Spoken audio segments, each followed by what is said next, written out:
reputation. And my first scripture is Proverbs 3 and 4. And it says, and so find favor and high esteem in the sight of God. My second scripture is Proverbs 22 and 1. It says, a good name is to be chosen rather than great riches, loving favor rather than silver and gold. And then my third scripture is Ecclesiastes 7 and 1. A good name is better than precious ointment in the day of death than the day of one's birth.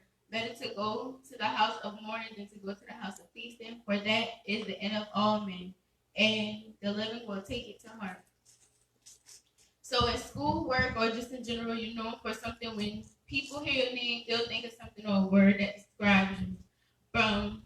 Some may laugh because you were class clown, or some may get jealous because you were popular. People think of your reputation. Reputation is the beliefs or the opinion that are generally held about someone or something, or widespread belief that is someone or something has a particular habit or characteristic.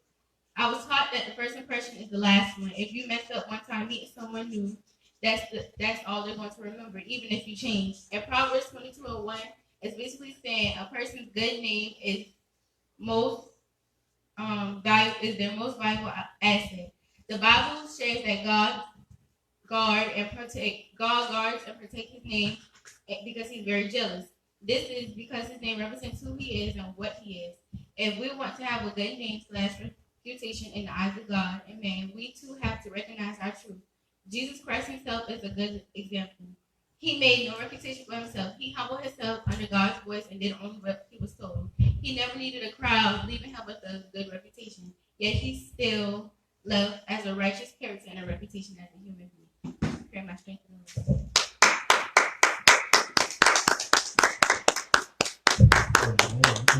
Reputation. Reputation is key to how people recognize you and remember you always and forever. You think of Dr. Martin Luther King, and his reputation was about peace. Think about Malcolm X. By any means necessary is just how people see you, how everybody generally knows how you are, who you are. Amen. Our second speaker is my younger brother, Brother Darius. Again, pretty cool people. Just don't touch us. It's pretty funny. So we just thank God for him coming up to the front. We ask that you put your hands together at the front. Good for it, amen.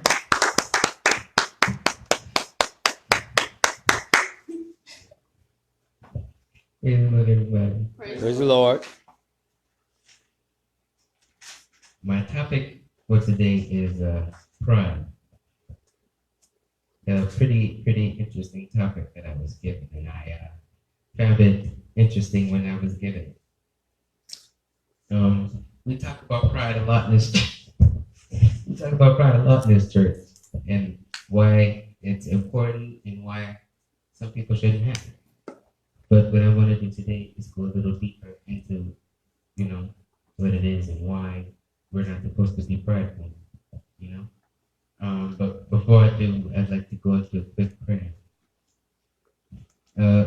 Father God, in the name of Jesus, Lord, we thank you for this word that we're about to receive. Thank you for giving me the knowledge to know how to do stuff. And hopefully we all learn something from this sermon. Amen. I said my topic is pride. And we all have various times where we have been attacked by pride. No matter how much we try, we get into that someday. But what is pride? The Webster Dictionary defines it as inordinate self-esteem or an unreasonable conceit of one's own superiority in talent, beauty, wealth, accomplishments, rank, or elevation in office, which manifests itself in lofty airs, distance, reserve, and often in contempt of others. Meaning pride is something about self. It's something about selfishness and self-centeredness. Let's see what the Bible says about pride. Proverbs 6:16 through 19 says, "These 6 things doth the Lord hate. Yes, 7 are an abomination to him. A proud look, a lying tongue, and hands that shed innocent blood, a heart that deviseth wicked imaginations, feet that are swift in running to mischief, a false witness that speaketh lies, him that soweth discord among brethren. What's the first thing in question here? A proud look. It's a proud look that the Lord hates.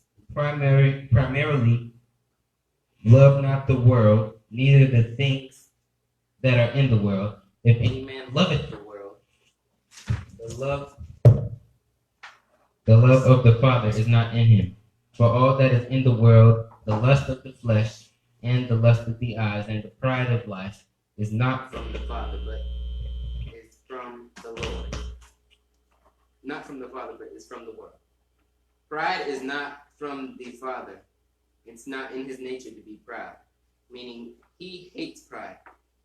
James 4:6 says, God resists the proud, but he gives grace to the humble. God doesn't like to see pride in us. And if anyone is proud, he sets himself up against God. You naturally become an enemy of God, and your life and your actions become resistant and displeasing to God. Most importantly, when you are proud, you lose out God's grace on your life, which he would love to give to all the humble, because he gives grace to the humble. Again, it is worth noting that pride is different than self-esteem. We have self-esteem, meaning a good opinion of one. One of the commandments is that thou shalt love thy neighbor as thyself, Matthew 22:39. Implicit in this verse is that we have to love one. Paul says in Ephesians 5:29, no man ever yet hated his own flesh, but nourisheth and cherisheth it. Jesus said, ye are more valued than many sparrows. All these verses point to this. We have to love and esteem ourselves. That is nothing wrong with this. Pride comes when we start to over-evaluate ourselves. For example, someone praises you for a good job done. You have to feel good about yourself and thank the person. If you do not do that, it is ingratitude, not showing gratitude. In that you are denying the person's favor towards you, in that you do not do anything wrong, since you are happy with the praise you have. But if you start to think about something in you that makes you special, and then you should have the same praise each and every time when you enter to a pride zone. You think that you are the only one who could do that. If at any other time someone else is praised for the same job, you would get mad because you have not received the same praise. That is over-evaluation of you. You always want to be the first. That is pride. Pride says that you should always be number one each and every time. We will see that in many ways. Number one, or one of the first ways, is wisdom. We'll always find pride in us and in others throughout, since we are sinful by nature. However, we have to learn how to encounter pride. As we have seen, pride will always keep you away from God's grace. Proverbs 29:23 says, a man's pride shall bring him low, but he that is lowly spirit shall obtain honor. We have to remember that as long as we are in pride, we cannot grow in grace of God. We have also seen that entrance of pride is very subtle, as in the case of Eve, where the enemy can allow you to grow in knowledge while keeping you away from grace, thus violating Peter's statement, grow in grace and acknowledgement of the Lord. So it requires on our part how to handle pride in ourselves and others when we realize that realization should not be so late that by then we have made enough damage to us and to others. So in conclusion, find the pride in yourself and destroy it. Amen.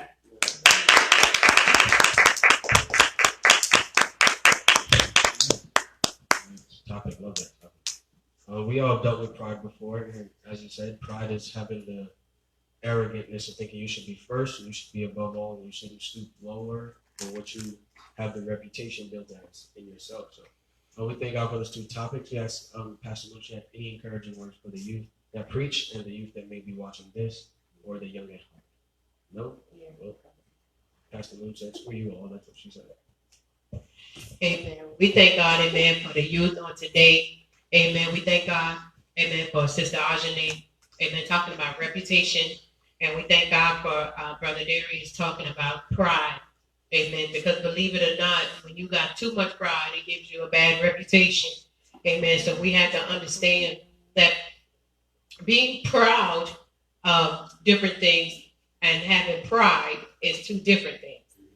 You can be proud of yourself for your accomplishments in life, and you can just be proud of yourself in general. But when your pride wants to take the forefront and lead everything, that's when we begin to have problems, because pride can mess you up in a lot of ways. Some people that are really prideful, you can't really tell them nothing. Those are some of the hardest people to have a conversation with. Those are some of the hardest people to sit down and try to handle business with, because prideful people think they know everything. They think that they've got it all in hand and they don't need no help. They don't need nobody to tell them nothing. They don't need nobody to show them nothing because they got it. I mean, when you got too much pride, I'm gonna tell you, you're gonna mess up in a lot of areas. You have to, when somebody comes to you and they let you know that you're prideful, guess what? You got to be able to accept what they're hearing, or accept what you're hearing, and try to look on yourself and try to examine yourself and try to see what you can do a little differently and a little better. There's no need to get defensive or even get offended by it, because believe it or not, other people can see things in you that you probably don't see in yourselves. So I said, work on, your pride issues if you're that type of person that has a lot of pride, and be careful about your reputation and your character and different things like that. Those things speak volume.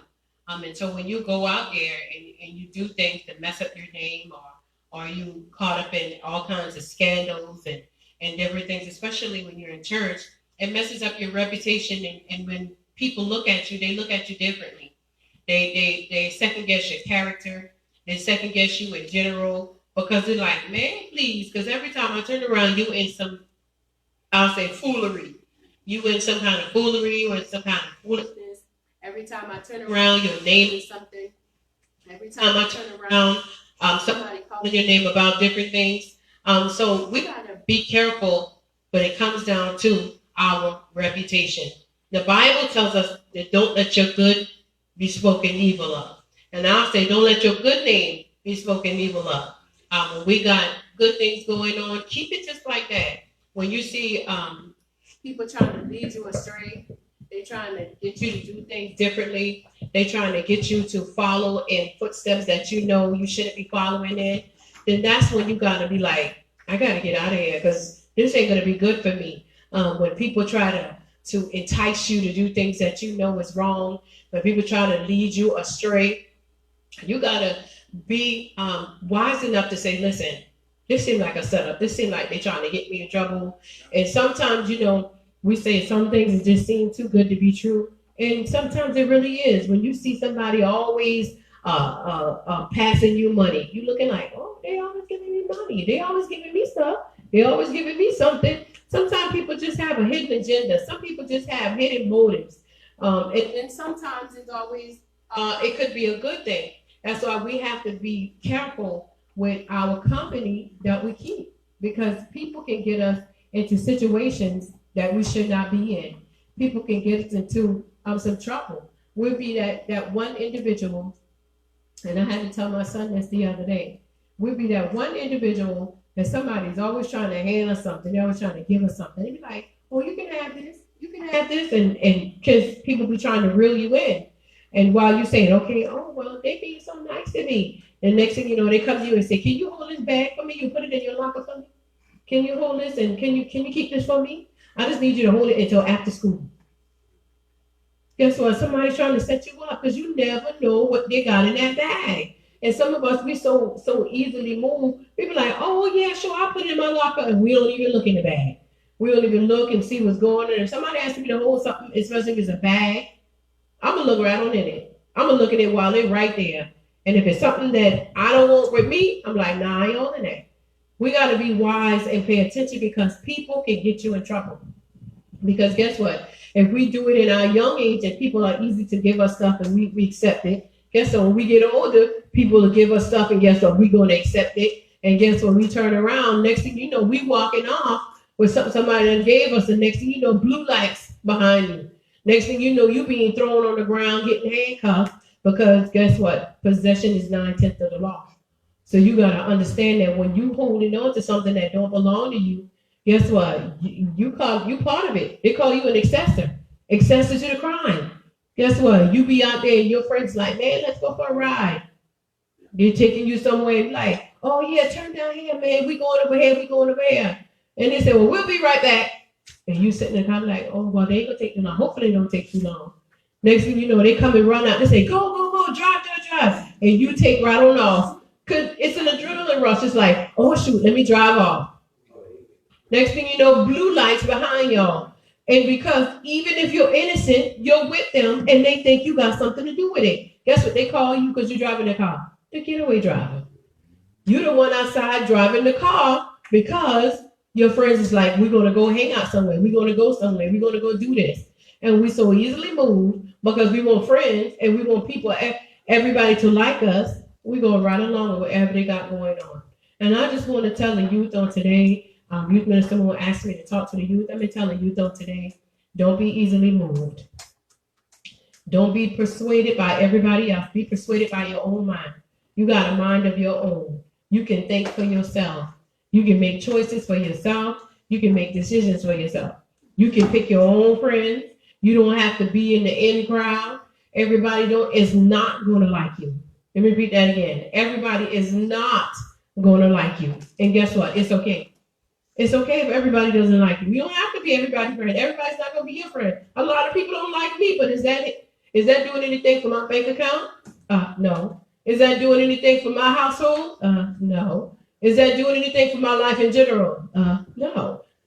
So I'm okay with everybody not liking me. And the young people, you have to get to that point where you feel like it's okay if everybody doesn't like me. It's okay if everybody don't want to be around me. It's okay if I'm not the popular one in school because I'm not here to be popular. I'm here to get my education.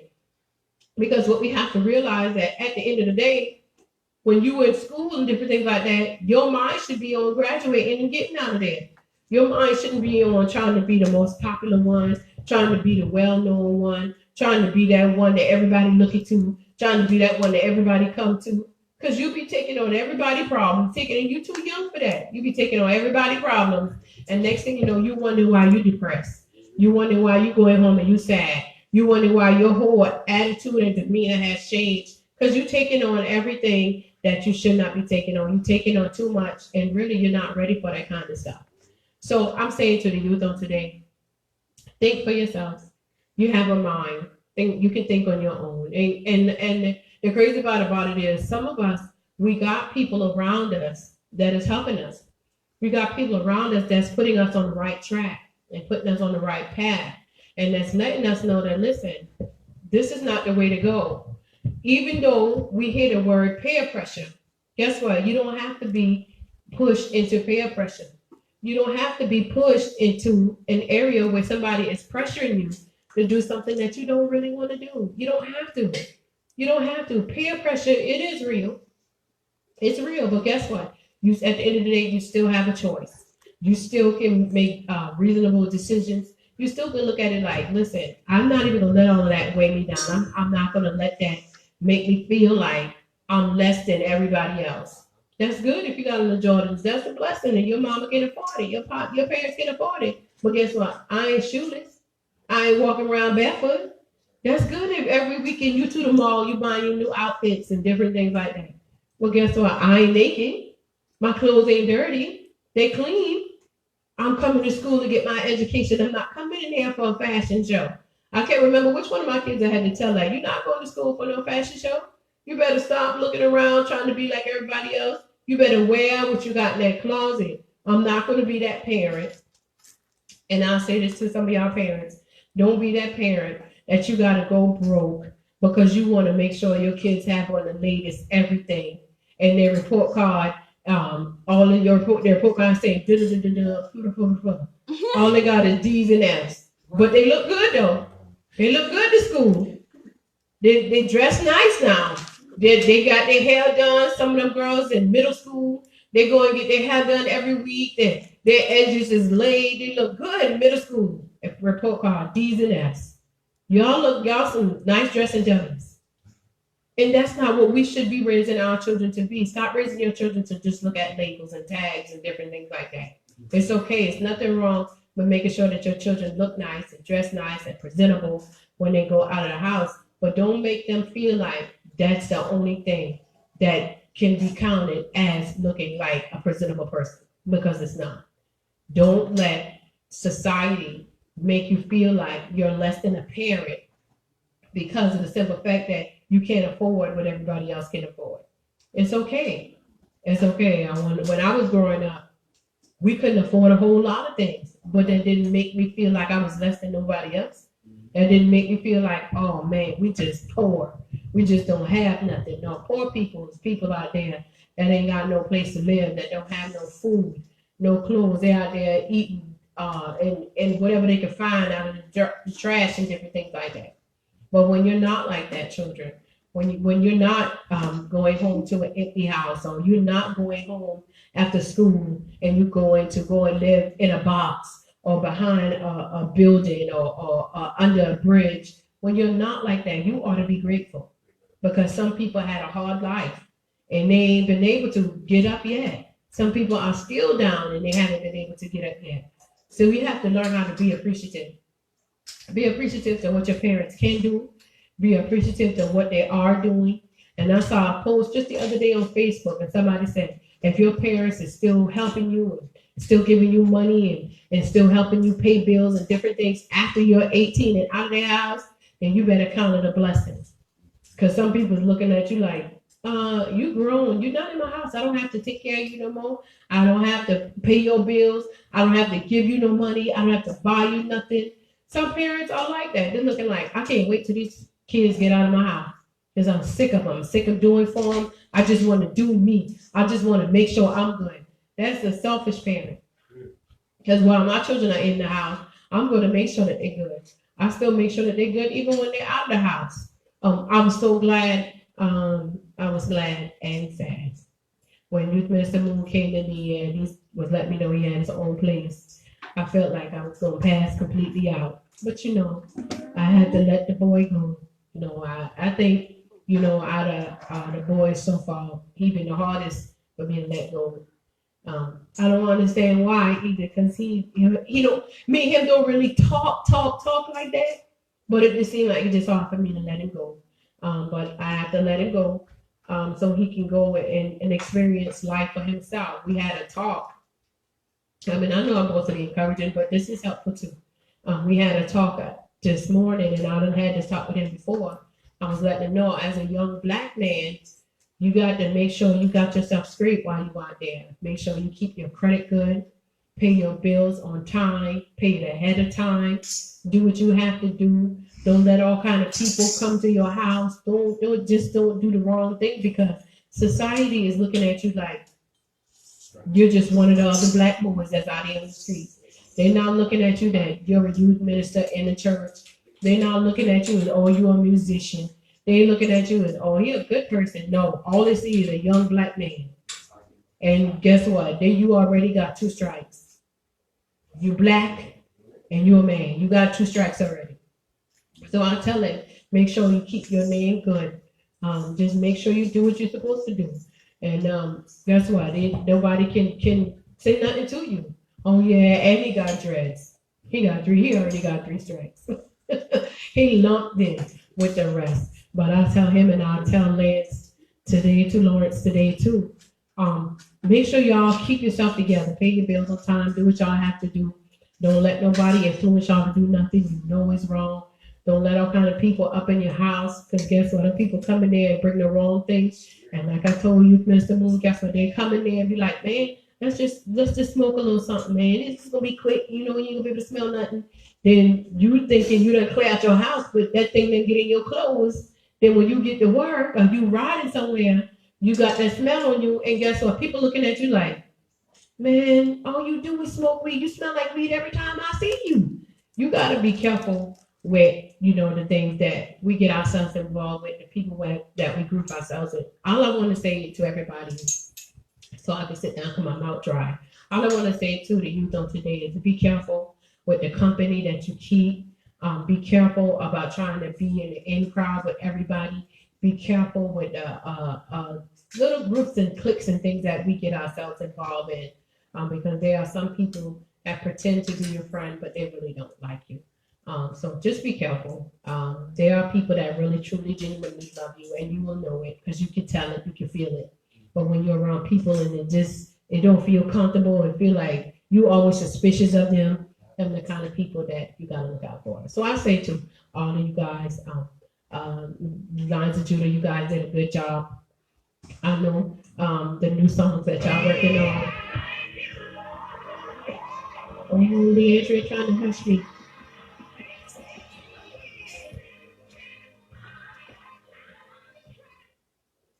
Well, Leandra trying to tell me this her Exodus. She trying to tell me, Exodus mean leave, right? So look at it trying to tell me get off. But I just want to say to everybody on today, y'all continue to do a good work. Lines of Judah, I know the new songs that you're working on. I know it's going to be awesome. Sister Aj, I know the new things that you're working on is going to be awesome. I want everybody to remember that everybody dances on, is it Fifth Sunday? Everybody's going to dance Fifth Sunday, and everybody's going to do something on New Year's Eve night. So just be ready for everything that we got going on. Don't forget, everybody, we invite you to come on out to our launch on the 21st. That's this Saturday. They got bouncy houses and laser tag, bouncy house, and different things outside. Everything is free. I don't know how laser tag thing goes. I know everything is free. Apostle's going to come up here and he's going to tell you about it. But listen, we want you to bring the kids out, have a good time, come on out, support the vendors that are going to be there. I say to all of y'all that's always on Facebook, or some of y'all that are my Facebook friends, you on there, you're trying to sell your things on Facebook. This is your opportunity to get out and sell your things to the community, to other people. We can't just want to have business, but we have limited business. We only want to sell to the people we know. We got to want to be able to sell our products to people that we don't know. That's how you get your business moving, when you're trying to sell it to people that you don't know. If you got a good thing going on and you want other people to know about it, rent yourself a vendor's table. The tables is only $50. $50 is not much. It's $50 to come out, get you a table, come out there. You're going to make more than $50 out there selling your stuff. You make that back and then some. So come on, get you a vendor's table, set it up. Come on, sell your stuff. We're going to buy it. We got so many people that have already said that they're going to be here on Saturday. So you're going to make your money back. Come on out, have a good time. We thank you for tuning in. We love everybody. Apostle and I, we love everybody. We're grateful, just to have, everybody around. We're grateful for, everything that God is giving us to do. Some people may say it's a lot of work. Man, y'all always doing something. Well, God is always giving us something to do. And so we're glad about it. We appreciate it. We appreciate all the help. We thank God for everybody that comes, or everybody that sends donations, or even people that just want to volunteer and come and do stuff. We appreciate it. We love y'all. We ask y'all to continue to support True Foundation, because we're on the wall. We're doing a good work, and we're not going to come down. We're out here building up God's people on the foundation of truth. Y'all pray us with the Lord. Amen. Amen. We thank God for everything that's been said, God. Again, we just want to continue to invite you guys to come out. Like she said, and like we keep saying, it's this Saturday, the 21st. It's our grand launch celebration for Charleston, South Carolina. We're excited about it. It's going to be a lot of good stuff going on, a lot of good music, and some fun. Come on out. The laser tag is going to be free. All you have to do is come on out, and only 12 people can get into the laser tag bouncer at a time. So sometimes the lines get long, from what the lady was telling me of other places they've been with this. It's unique. No one else has this. I've never seen it before. No one else I've ever seen had it. I think they had one other company, the lady told me about it, has it, and they're charging like an arm and 6 legs for that joint. So I thank God that we're able to have it out here for our launch is making it that much more special. I just want to thank in advance all of the gospel artists that are coming to be a part of the program. Yes. I want to thank all the leaders that are coming out to be on program to speak words of encouragement to us. So I'm excited about it. I'm excited about everything and Yes, everybody indeed. that's coming. You guys can check it out. If you want more information about it, the flyers are on Facebook. They're on social media. I got them on Instagram. I got them on Facebook. I got them on Twitter. You can definitely check it out. I'm going to be sending out again this week. I'm going to be sending out, so you're going to see it some more. I'm going to be reposting. We're all going to be reposting because we want you to come out. It's a free event. Like I said, vendors are going to be out there. So bring your money in and support the vendors. But it's no charge to get into the festival. It's no charge to get into the concert at all. All you have to do is show up and enjoy yourself.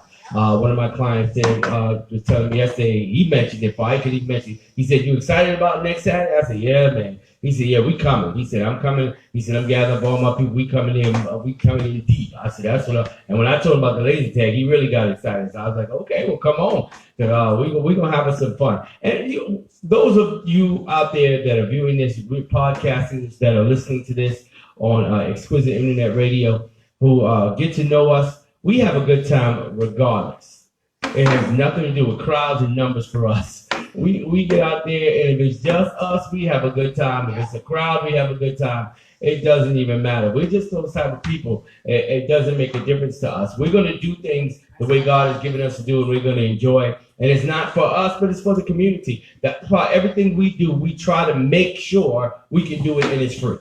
Because it's our way to give back. God blesses us and has been blessing us since the beginning of his journey. And any chance we get to give back, we try to give back. We're not the type of church that tries to make money off of people or anything like that. So we definitely try to make sure all of our events are free and that people can come out and enjoy it, because we love showing the love of Christ. We don't like to just talk about it. We like to show the love of Christ. So this is another opportunity for us to show the love of Christ. So come out and just have a good time with us. Like I said, it's no membership drive or anything like that. We are just giving back for all that God has done for us. Because sometimes God blesses you on a personal level, but sometimes you got to share what you have, your time, your effort, your energy on a public level. And that's what God charges us to do. We're not upset at anybody else that doesn't do it like us. We're not worried about, we're not talking about people that don't do it like us. We're not comparing them to us or anything like that. We're just doing what God has told us to do. We believe in blessing our community and impacting our community. That's why we love the fact that we're here at Fort Dorchester, that Fort Dorchester allows us to do these events. Some schools in some areas don't allow you to do as much as Fort Dorchester allows us to do. So we thank God that they give us this opportunity. And so far, everything we asked to do, they was like, okay, sure, no problem. Yeah, we can do that. Let's look at the calendar. Let's set that up. So I thank God for it. I thank God that we are right here. It's a school in our area. Yeah. It's not far from us, from where we're living and everything. And like we said, just a reminder, this is the last Sunday morning service for 2019. Yeah. We won't have another Sunday morning service until 2020.